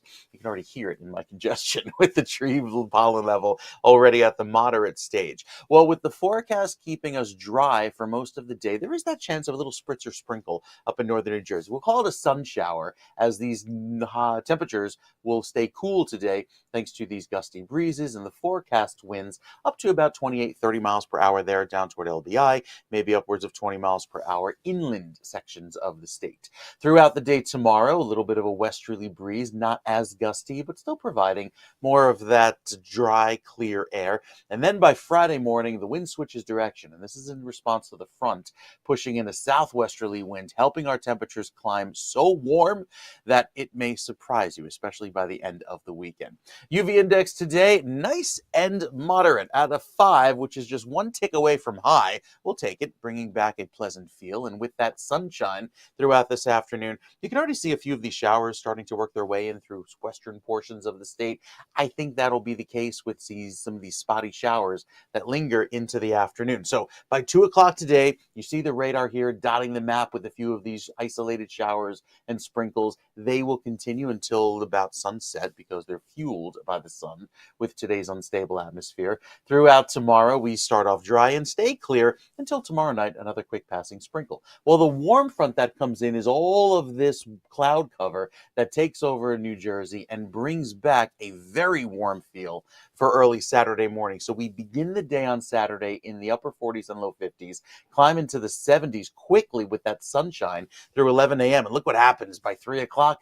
Low 80s in northeastern New Jersey, 82 in Trenton, 83 in Camden, and 76. Yes, Pam, even for you up in northern Morris County, our director, not too pleased about the warmth this weekend. It's going to be warm, I know. Well, by the time we get to Saturday evening, that's when the clouds take over and the showers come in, kind of adding to that very humid feel to wrap up our Saturday. And the clouds and showers will be around through most of the rest of the weekend, especially into Sunday. You see the broader view here with the longer range futurecast, bringing back the rain through Monday, and even Tuesday and Wednesday has more of those showers around. I think there's a few breaks in the clouds, maybe some clearing at times, but overall, it's a cloudy, cooler pattern into next week with some more chances of rain by Thursday in through Friday. So the weather looks very pleasant for this upcoming weekend, especially on Saturday with those highs in the low 80s. Saturday, a touch cooler, but still pretty muggy and mild with a temperature of 68 degrees. Ken, a very warm weekend ahead.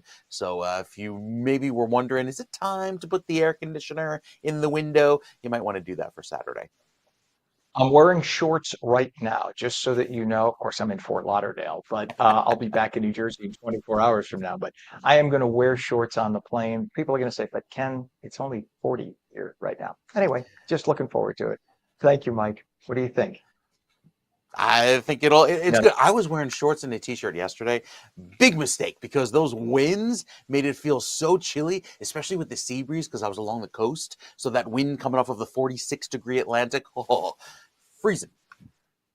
All right, maybe jeans tomorrow, shorts on the weekend. Yeah. All right, I'll do that. Thank you for the advice. Meteorologist Mike Favetta, always a pleasure, sir. It is now 39 degrees at 8:21. Checking Garden State traffic, we have a real mess going into the GWB. Take a look at the New Jersey Turnpike. This is in Richfield Park, New Jersey, as you make your way into the bridge. Just a bumper-to-bumper mess. It's moving at about 5 miles an hour. We're told it's about a 45-minute ride into Manhattan. Also, down on the Lincoln Tunnel, we're told it's about 25 minutes and just all due to volume. No problems there. It's just a slow ride this morning. It tends to be. We are tending to find that on Mondays and Fridays, traffic is lighter, generally speaking, and on Tuesday, Wednesday, Thursday, it's heavier. I guess people take long weekends. That's probably why. We have a crashing utility pole down Route 130 northbound south of Union Avenue, Pennsauken Township, a right lane closed. Crash on the GSP local lanes northbound at exit 117, Route 36 in Aberdeen. And we have a crash on the GSP local lanes northbound north of Asbury Toll Plaza in Tinton Falls with 2 left lanes blocked. Route 22 has a crash eastbound west of Route 639 in Bridgewater Township with a right lane closed. And we have, of course, the construction on I-80 east and westbound through exit 34, Route 15. This is in Wharton. This is going to continue for a while. The westbound side will reopen in a week and eastbound not for 6 to 8 weeks for emergency sinkhole repair. It is 8:22. A former WNBA and experienced students at Kane University. Taj McWilliams Franklin, a 6-time WNBA All-Star and current player relations development manager for the NBA and WNBA, spoke as part of the Jacqueline Towns Empowerment Series. She shared insights on resilience, leadership, and breaking barriers in sports. On New Jersey's Lisa Marie Falbo was at the MSC Little Theater for her powerful message. The Jacqueline Towns Empowerment Series is designed to inspire and uplift students.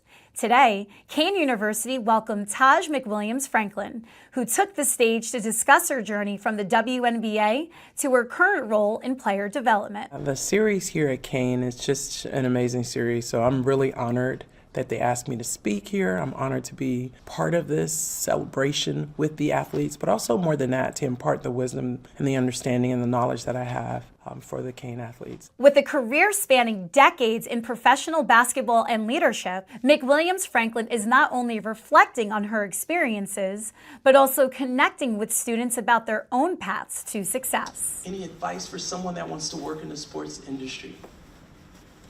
Internships. The NBA office, we do internships in the summer. We are dedicated to student athlete development. Obviously, we want our student athletes to have the best possible playing experience, but for us, we really prioritize their development off the court, off the field. We want our student athletes to have the life skills that they need to succeed when they hit graduation. So events like us really help us fulfill that toolkit for them. For me, I hope that the students take away, one, is just they can do anything, that they're amazing people, not just athletes, but also, two, the work. They've already put in the work in their respective sports, but putting the same work, the same mentality, all of those great things into what they're going to do after requires that same amount of practice, of concentration. McWilliams Franklin's journey from the WNBA to her role in leadership is a testament to perseverance and passion.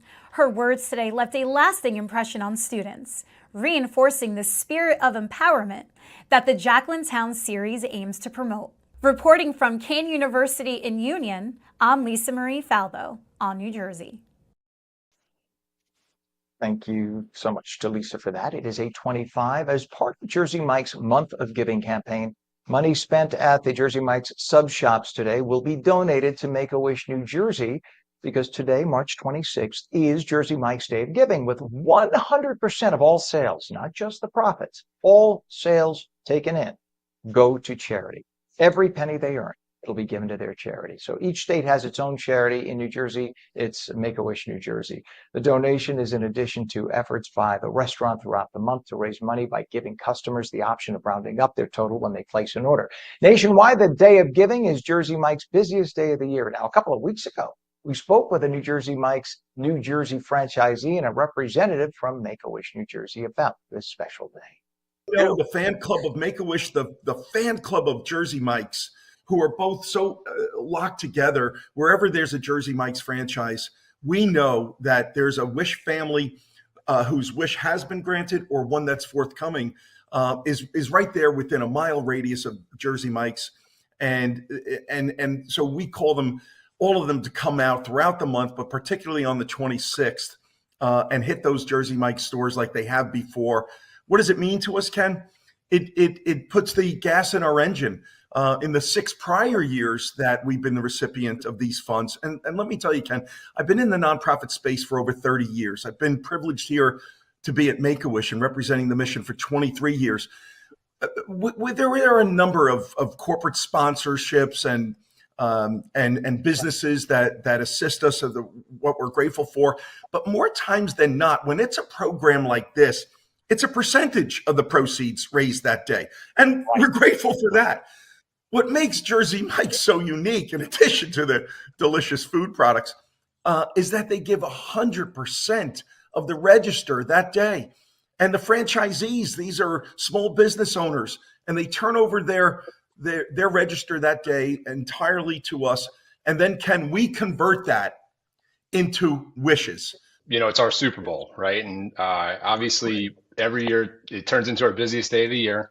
You've got our teams that get more fired up year after year after year. And in a funny way, it's Peter's vision of giving and making a difference in someone's life. And our crews now, this is my 15th participating day of giving that I've had a chance to be with the brand and with Peter. And it just re-energizes us. Everybody gets behind it. And to see the communities come out in the waves that they do, I would ask everybody, whether it be Ken's gift cards or it be the catering for the company or whatever, X, Y, or Z, show up that day, because it's our chance to really make as much impact as we can for the kids and families, especially here in Jersey. And that Mike Favetta had better be forecasting a beautiful day. That we want to hear the 20-day forecast.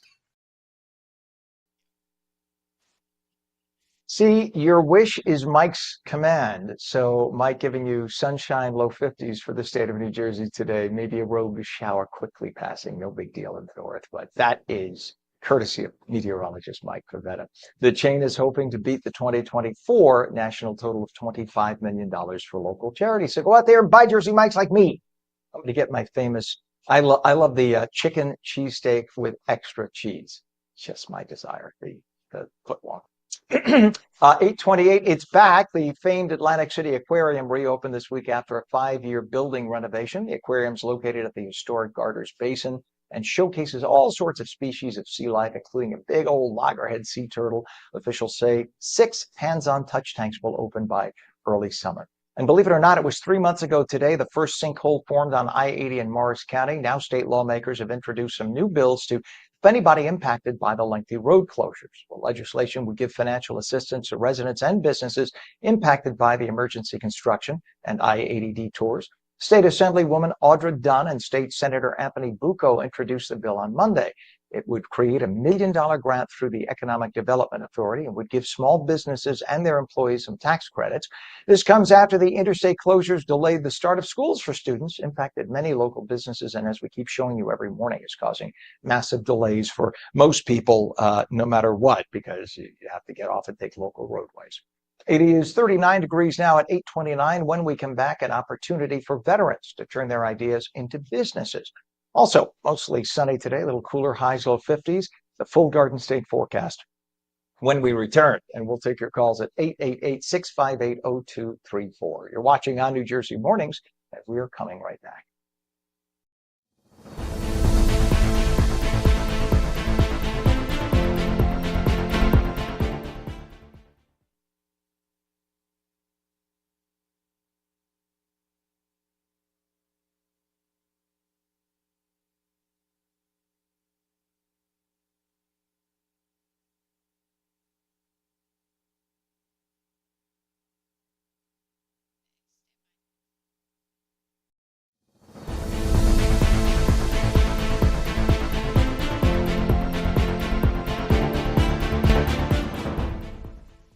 Very good morning. It is 8:30 on Wednesday, March 26th. Welcome back to On New Jersey Mornings. I'm Ken Rosato. The phone lines are open at 888-658-0234. 888-658-0234. Meteorologist Mike Favetta is going to be in here. He's telling us it's going to be sunny, cooler, highs low 50s, stray rogue shower maybe in northern New Jersey, but don't focus on that. Focus on the sunshine.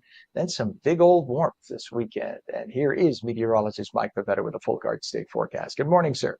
Good morning, Ken. Yeah, we've got a pretty decent day ahead. Not the day to get your car washed because, like you mentioned, yes, there could be a sun shower up in northern New Jersey this afternoon. And of course, with the increased pollen in the air, that tends to happen around this time of year for the peak of allergy season, beginning with the trees first. We'll talk about that in just a bit. It tends to kind of, collect on the car tops and then leave the car looking dirty for the next few days. So with the sun showers around today, we turn chilly again tomorrow, dry weather around, and then really warm weather on Saturday with highs spiking into the low 80s, and then the rain returns by late Sunday into Monday. So highs today down the shore from Manahawkin through Egg Harbor City and Atlantic City holds in the low 50s. Inland, same thing, low 50s with a southwesterly and westerly breeze. Not all that much difference from the coast to inland neighborhoods today. Our average high is 54, so we're actually running a little bit below that record set back in 1953, all the way at 78 degrees. We will beat that by this weekend. And with the clouds that are around right now, kind of veiling the sunshine, a few of those sprinkles crossing the Delaware right at Route 78, entering New Jersey. We'll see a light sprinkle around as soon as this morning, and then again into the afternoon as the sun breaks into the clouds. So there's our small chance of 20%. But by Friday night, and especially Saturday evening, Sunday, and Monday, the rain chances increase each and every day with a little bit of wet weather that returns. The air quality is okay, but the wet weather, I think, will kind of make more of a stagnant air into the weekend. You see that on the Futurecast. There goes that system to the east, another round of those light showers today, hence this dotted brown line. It's a trough, which just means there's a little bend in the atmosphere, helping to squeak out a few showers. And then by Thursday evening, we're back to clear sky, a little sprinkle with the cold front, and then the warm air moves in. So as that warm front lifts off to the north, all of the warm air and the southwesterly breeze keeps our skies clear, and that sunshine really helps temperatures take off to the races. I mean, we'll be up in the upper 70s, low 80s. It'll feel fantastic. In fact, the 7-day forecast shows that, with highs in the low 80s on Saturday for most of the state. It'll be more clouds than sun, but still, who's complaining about that warmth? A very pleasant way to wrap up the week on a dry note. And then the rain comes in by Sunday into Monday, with temperatures cooling, still mild in the upper 60s, but with that wet weather in play. The shore points also has clear sky, with temperatures in the low 50s throughout Saturday morning, and then the upper 60s for you. You'll even at the shore points enjoy a very pleasantly milder feel with that southwesterly breeze, hoping to hold off a little bit of a sea breeze. By Sunday and Monday, the wet weather returns, and that rain could stick around into Monday night before clearing by Tuesday. So a little bit of an up and down with the temperatures, Ken, but in the right direction, right? It could be snowing, and we're kind of glad that it's not, because we're done with winter. We're looking forward to the next season, and we're looking forward to some warmer weather. I think we get it just in time. You know, Mike, when I used to work over at Channel 7, I remember there were some days in March where we would compare the temperatures here to Alaska. And like coastal Alaska, sometimes because the ocean is warmer, coastal Alaska sometimes would have warmer temperatures at this time of the morning than we would.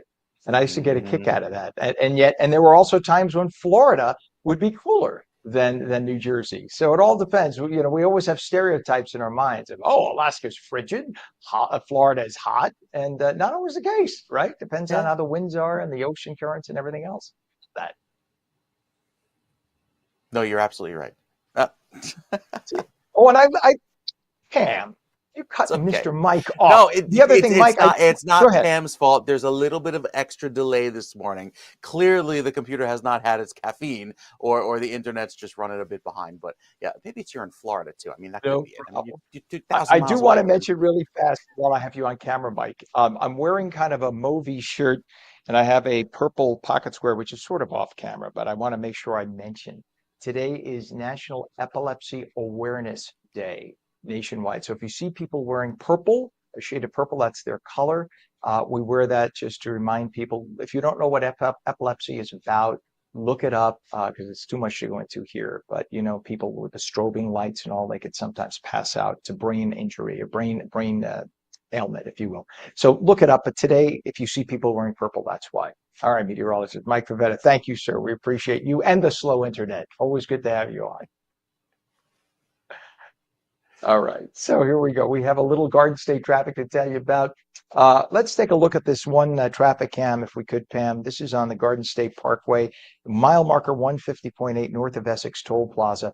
And on the right side of your screen, you could see it literally, depending on the minute you look at it, sometimes it's almost dead stopped. And then other times, like now, which is when we needed to show the dead stop traffic, now it looks like it's flowing. A minute ago, I'm not kidding, it looked like it was dead stop, but it's good to see that it's flowing now. We also have a crash about 30 miles south on the Garden State Parkway, local lanes northbound north of Asbury Toll Plaza in Tinton Falls. All lanes are open, just some heavy traffic through there. Crash on the Turnpike inner roadway northbound south of Interchange 13 by the Goethals Bridge in Linden. The left lane is blocked. Crash utility pole down on 130 northbound south of Union Avenue, Pennsauken Township, with the right lane closed. And of course, the I-80 cam. We have emergency road construction by the sinkholes being repaired on I-80 east and west in Wharton. This is by exit 34, Route 15. And this is causing everybody to be detoured off. This has been going on now, as of today, exactly 3 months. And we're told westbound lanes will reopen in the next week or so. And eastbound lanes will reopen in about 6 to 8 weeks. Our time now is 8:37, and there's an exciting opportunity for veterans looking to turn their ideas into thriving businesses. Rider University is offering its Veteran Entrepreneurship Training Program, or VET, V-E-T, completely free of charge this summer. It's a 6-week course helping veterans, their spouses, and dependents to sharpen their entrepreneurial skills with the option to earn college credit through additional coursework. Joining us now is Dr. Ron Cook, a professor of entrepreneurship at Rider University and the instructor for the program. Dr. Cook, thanks for being with us, and tell us the basics. What inspired Rider University to create the Veteran Entrepreneurship Training Program, and how has it evolved as it enters its 12th year now? Yes, we started back in 2014, and it actually started with one of my former students who worked at a bank at the time and worked his way up through the particular bank. And he reached back out to me. I had stayed in touch with him, and he said we wanted to do something, with the bank to support the veteran community. And he had been through my programs. He was an entrepreneurial studies graduate, working with the bank. And so he reached out to me, and with the support of the banking community, we created the entrepreneurial training program. I'm an entrepreneurship professor at Rider, and helped create our particular programs. And we wanted to be able to do something to support the veterans in our community in our particular area. So that's how we got started, and now we're continuing into our 12th year. Well, that's amazing. And the program, of course, is designed to help veterans develop or grow a business concept. Can you tell us more about what the participants can expect to learn in that 6-week program? Let's see if you could sum it up in 60 seconds. I'm a professor, so I talk for a living, so this will be tough. But in the event, it's also the veterans and veteran spouses and dependents are eligible for this free program as well. What they're going to come in, they're going to come with an idea or a concept, and they're going to investigate whether or not this idea or concept makes economic sense. Should this be something that they would pursue? And we have some of our veteran community, they're interested in, I've never run a business before. Is this something that's good for me, or maybe I should keep my day job, situation. Others that really want to go into the entrepreneurial space, they have this idea, and we're really looking to teach them a process to evaluate the feasibility of that particular idea.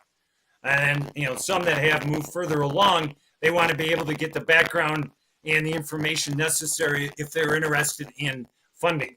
And where can I go, and any time that they're going to reach, whether they go to investor of some type, a lending institution, they're going to be asking a lot of questions about the market, the industry, the market, the potential sales, the cost, etc. Well, this helps them down that particular journey. So that's always a challenging thing to get the finance, especially if it's a one-timer, first-timer, right? And you look maybe to venture capital or the GoFundMe. Now that we have that, 25, 30 years ago, there was no such thing. So there are some other alternatives, if you will. You've mentioned being impressed by the veterans in the program. What is it about their approach or mindset that stands out to you most as a professor? What I've seen is the discipline that they bring to this particular process. If you've never done this and evaluated, we start I describe it to the veterans as if you were building a house. And if you're going to build a house, you don't start with the roof. You start with the foundation. You understand the field and the industry that you're involved in. And when you look at that, so we start them out by understanding, and I'll just use a specific example. If somebody wanted to open a restaurant, they'd have to understand what happens in the restaurant industry. What are the ongoing trends? What's the marketplace? Are we looking for casual, fast forward, or more of a sit down restaurant, or whatever their particular concept is? They develop that. Some of the strengths that we can bring at the university, I bring them over to our library resources, and they have access to the same databases and detailed information that all our current students do. And so that they get a better understanding. And then we focus then on who are your competitors in particular area, and we start building up their concept, their idea from the ground level. Then they start thinking about, well, how would I reach my customer base? How would I attract those individuals? And then as they continue, then they basically have to develop a sales forecast for the particular new venture idea. And typically that's some of the toughest numbers they do. But the focus that I emphasize with them is the discipline and continuing to work forward on this. And when you have an issue or you come to a specific stumbling block, how do you work around that? Don't give up. And that drive and that ambition, and many of our veterans, I would say probably all of them, have had that from their experiences in the military. That they're very driven, very focused, and stay attention. And that's some of the impressiveness of what I see with our veteran participants. And you've talked about also the ability for a little extra coursework to get some college credit. Tell us about that. Yes, this particular 6-week program is something that a large component of this is what I might teach our graduating students at the undergraduate level, or even our grad students, as a course. And so if there's other responsibilities and assignments and homework, but they can, and we've had veterans who are pursuing their bachelor's degree at Rider, and they've taken this course, and on top of that, doing additional work for an academic credit, and then earn specific credits. And it's basically they would earn credits for a class in new venture planning, for example, and then that would count towards their bachelor's degree that they're working at. Or if somebody was pursuing a master's degree in business, this could count towards one of their electives in that, with additional coursework. Our vast majority of ones are really focused on how do I evaluate my venture idea, and I want to move forward with this particular one there. And they may already have a bachelor's degree, or in many cases, some of them have master's degree, depending how long they've been involved in service to our country. And Dr. Cook, I know you cap this off at 20 students because you want that one-on-one work, the individualized attention, and times are running out here. So for any veterans or family members watching who might be interested, what is the first step in getting involved? And why should they apply before the May 15th deadline? Well, the first thing, they should go to Rider's homepage, which would be rider.edu. And if you type /VEP, which stands for Veterans Entrepreneurial Program, but just VEP, it will take you to the landing page for the application. And then it shows the details of the time where we meet. We meet once a week at Rider's campus on Wednesday nights for a 6-week period of time. And then there's an application you fill out that gives background about your contact information, your venture concept, the thing that you're interested in investigating, your military service. And then I take that information. When it submits, it'll come to me automatically during the application process. I review that. I reach back out to them to confirm, and if I have any questions or anything, and then they're in our process. And then approximately at the deadline, and they have until roughly mid-May to apply. And then from that point in time, then I reach back out to all of them and give them details about their syllabus. But a couple of other advantages they have to doing this. One is they're embedded into our systems. We have an online course management system called Canvas, which all the students would use at university.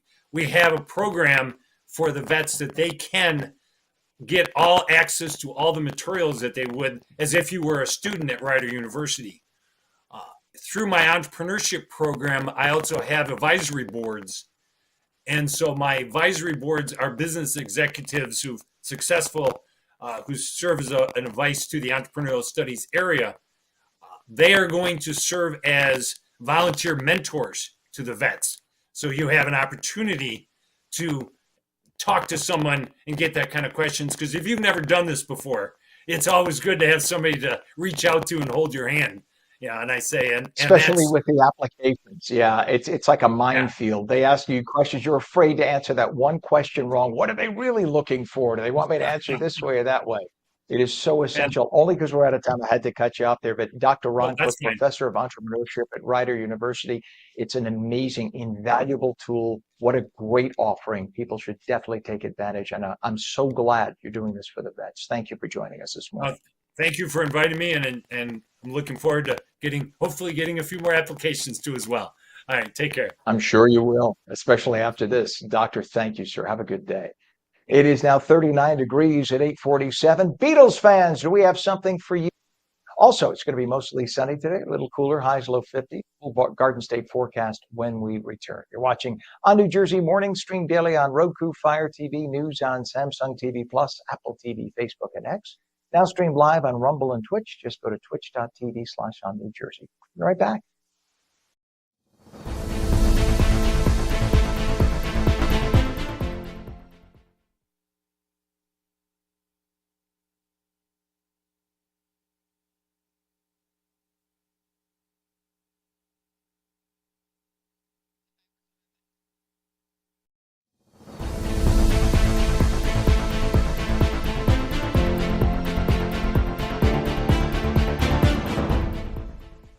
Welcome back to On New Jersey Mornings for your Wednesday. It is 8:48. I'm Ken Rosato. Mostly sunny today, a little cooler, highs low 50s. Meteorologist Mike Favetta with the Garden State forecast and a stray rogue shower possible in the north. Yeah, a little sprinkle. You see them popping up here on the weather map behind me, Ken. Good morning to you. You might run into a quick passing sprinkle there towards Sussex and Newton, as you in northern New Jersey will see the best chance of a quick shower as some energy swings through. Most of the storm is off to the north in upstate New York. So here, right along the border of Orange and Rockland County, there toward Hackensack, up by Rivervale, and even over toward Ringwood, those areas of Bergen County might have that sprinkle chance today. Highs only getting into the upper 40s and low 50s, so just as cool, if not a little bit cooler than it was yesterday. And also not as dry, however, even with the drought continuing. Again, this will update later on this week, so we'll have the new update for you on Monday with an improvement to the drought down in central and southern New Jersey. Still have a rainfall deficit with 50% of normal rainfall in northern New Jersey. That equates to almost an inch of a deficit in the last month. With the milder weather keep sticking around, at least through the first week of April, not as warm of a chance down in the southeast, but still we'll take that warm chances, even with a little bit more rain there in the northern section of the state through the early part of April. Those April showers might come in just in time, especially for the start of April, with temperatures feeling a little bit milder than usual. We're cool through Thursday and Friday. 62, not terrible, with mostly sunny skies. So nice, pleasant weather each afternoon with lots of sunshine. Clouds for most of the day Saturday, some sun breaking through the clouds, helping us to reach our 81-degree high. And in case you were wondering, I don't think we'll break the record, which is at 89 degrees in Newark. So we might break a couple other minor weather stations, but we tend to look at the Newark weather station there, and 81 will fall short. 68 degrees on Sunday with another mild weekend ahead. The rain returns by the end of the weekend, and Monday sees rain as well. So it's a wet start to next week and a wet start to the month of April. Finishing out the shore points with temperatures overnight cool, climbing only into the upper 50s and low 60s on Saturday. Even by Sunday, that's when the rain returns and sticks around into Monday. So a great start to the weekend. I told you earlier this week, we're going to massage the forecast. We're going to fine tune it and find some warmth and sun, but the weather clearly overperforming on Saturday, Ken, with a really nice warm way to start off the weekend. All right. Thank you so much, sir. We like overperforming in this case. 39 degrees is our temperature. Have a great day. Appreciate you. See you tomorrow.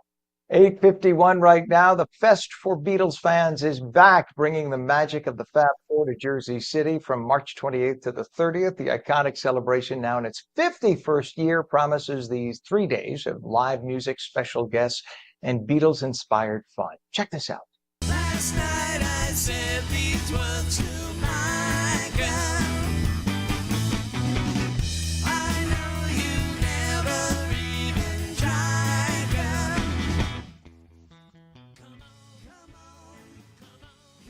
We are joined now by Glenn Burtnick, a member of the Fest's house band. Liverpool has been rocking Beatles classics since 1979. Glenn, welcome to the show. And I know you've been part of Liverpool, the Fest house band, for decades. What keeps bringing you back to perform at the Fest for Beatles fans year after year?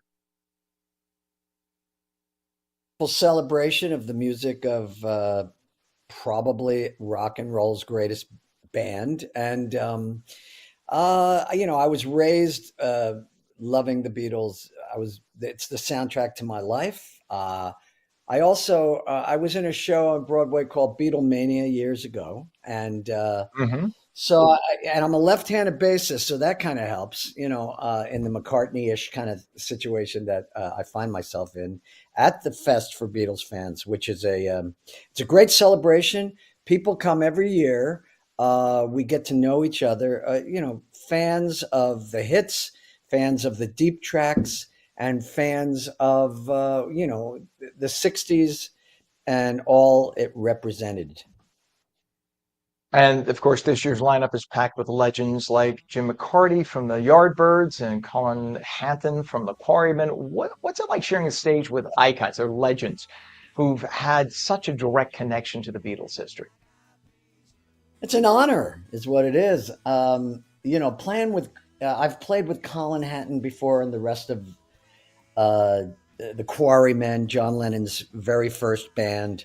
And that's just a dream come true. There's also been so many other great artists that have come through and joined us at the Fest for Beatles fans. But this year is going to be a treat. Simon Kirke from Bad Company, Jim McCarty from the Yardbirds, a number of other guests. It's a thrill for a music fan such as I. And the Fest, of course, known for its all-star jams. Give us a sneak peek of what the fans can expect when you and all these special guests take the stage all together. That must be an amazing moment. Well, chaos ensues, and one by one, different musicians, different stars get up with us, and we start to play. And we don't know what we're going to play. And Lawrence Juber from Wings, or Steve Holley, somebody will be on stage and he'll say, "Hey, let's do Long Tall Sally." It's like, yeah, what key? G. Okay, let's go. 2, 3, 4. There's a lot of that last minute kind of excitement, and the audience feels it, and we get into it, and it's the all-star jams are really amazing. And we close every show with "Hey Jude," and the audience sings along, and the audience gets on stage with us if they can fit. And Jersey City, here we come this weekend. Nice. And of course, you just mentioned "Hey Jude." Is that your favorite Beatles song to perform? I think it is the favorite Beatles song of most people, perhaps. Yeah, so it's a pleasure and an honor to sing that great song. Is it my personal favorite Beatles song? If I have to be honest, not really. Well, what's your personal favorite? Well, I tend to go for the deeper tracks, things that people don't really know. "Baby, You're a Rich Man," for instance, has always been a favorite song of mine, and most people don't even know that song. So it's I go for the deep tracks, but I love them all. I really do love. It's like the canon of popular music for a musician to learn these Beatles songs, and and getting to perform them, which is something I've done all my life. It's just amazing. I'm more amazed than anybody that here we are 60 years later, and we're still performing, singing along with, and celebrating this incredible music.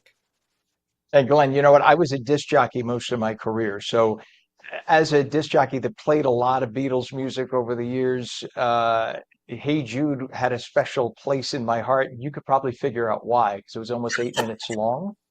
And that's this is before computers, when we actually played records, we played discs, vinyl, and you would Right. put that on. For those who haven't figured it out, if you needed to go to the bathroom, there was, all the songs that we would play normally would be 2.5 minutes. So we would have something 3 times as long. That was our big opportunity. So that was, but it That's was a right. great, not to take away from the greatness of it, though. No, I understand, and that is a common story, especially when when FM rock came in, and I guess that was the '70s, and it's a funny thing that DJs did find these songs, Inagata Davida or whatever, like songs that were long jams, which gave you a chance to call home and make sure that the dogs have been fed or something. Glenn, we're out of time. We got like 10 seconds left. All I have time for is a website. What's a website people could get more info to see this? The Fest, it's called .com, and Friday, Saturday, and Sunday at Beatle Fest at the Hyatt Regency Hotel, 2 Exchange Place, Jersey City, New Jersey. Thank you. Glenn, we appreciate you so much, and please come back year after year. We love you, my friend. Always good. We'll see you in Jersey City. Have a great one. All right, my friend. It is 8:57. That is so cool. I love the Beatles. It just brings back so much good time. And that is on New Jersey Mornings. I'm Ken Rosato. Thank you for watching for your Wednesday. It is now 39 degrees. Mike's telling us it's going to be sunny, so enjoy your day. Have a wonderful one. See you again tomorrow.